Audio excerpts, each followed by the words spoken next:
know who's got the hardest job tonight? Javier Bardem and his wife are both nominated. Now, if she loses, he can't win. He is praying that Will Smith wins. Like, please, Lord.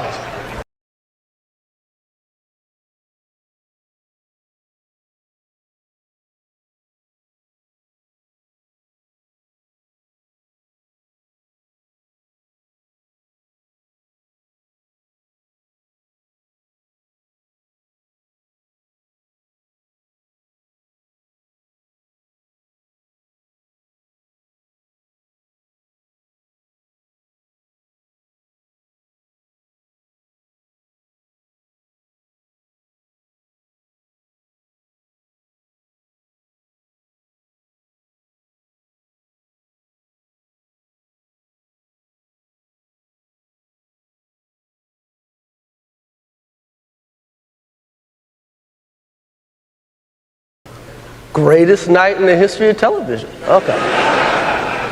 Okay. Huh? What? Did Will just... No, I need to look at that again. Did Will just do that? Damn! Damn! Damn! I'm speechless. Speechless for this one. Speechless. Less.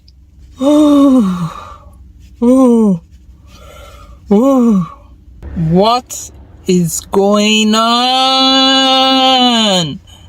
What's going on, Will? What's going on, Will? You're better than this. Get it together, man. You're better than this. Please.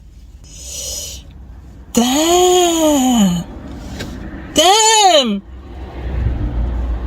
Damn. Scary.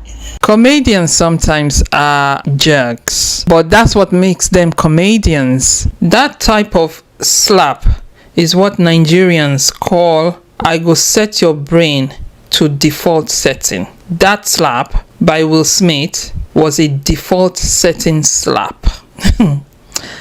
Okay, but no, jokes aside, that reaction by Will Smith is out of order.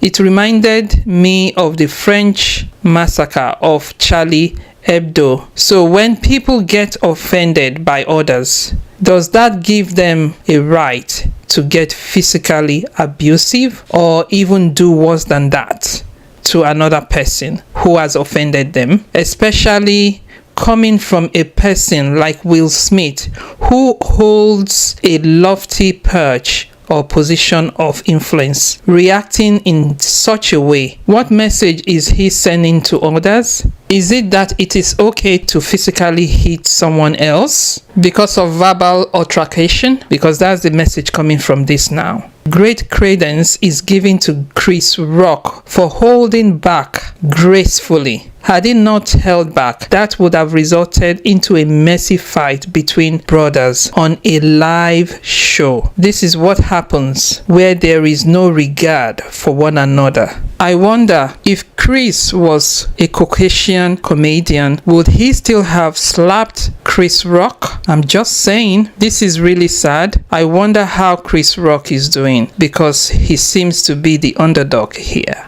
So, Eric, should he be kicked out of the Academy? Should his Oscar be endangered? Well, I felt the punishment should have been on site. He should not have been allowed to go on stage to make a speech. They should have explained that he wasn't allowed to do it because he attacked someone during the ceremony. And this is the problem that we have when institutions don't step up and do what they're supposed to do in the moment.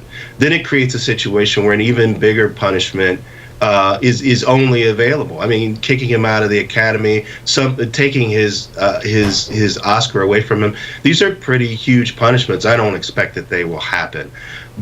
He should have been punished in the moment, but the Oscar cast producers didn't seem to have the will to step up and take the action that should have been taken in the moment. And even though Will Smith apologized to his fellow nominees and to the Academy, he didn't apologize to, for example, Questlove, the director of Summer of Soul, who received the best documentary feature that Chris Rock was announcing, and everyone in the place was looking at Will Smith and talking about what had just happened and not paying attention to his acceptance speech. And he didn't apologize to the families of people featured in the In Memoriam segment. When the camera came back to start that segment, you could hear people in the room were still talking and buzzing about what had happened with Will Smith while they were paying tribute to people who had passed away over the past year. So he disrupted the Oscar ceremony in a way that stole the attention and the consideration from honorees that truly deserved it. And some people may never get this honor again. And when someone who has that much power acts without realizing how much power they wield and how they can disrupt the lives of other people, that's the true tragedy. And when they're supported by other people in the room, instead of reminded of their responsibility to act responsibly and act like the role model they say they are, then that's truly the biggest problem. I think it's a really good point you make. It did overshadow so many achievements, including Will Smith's, but so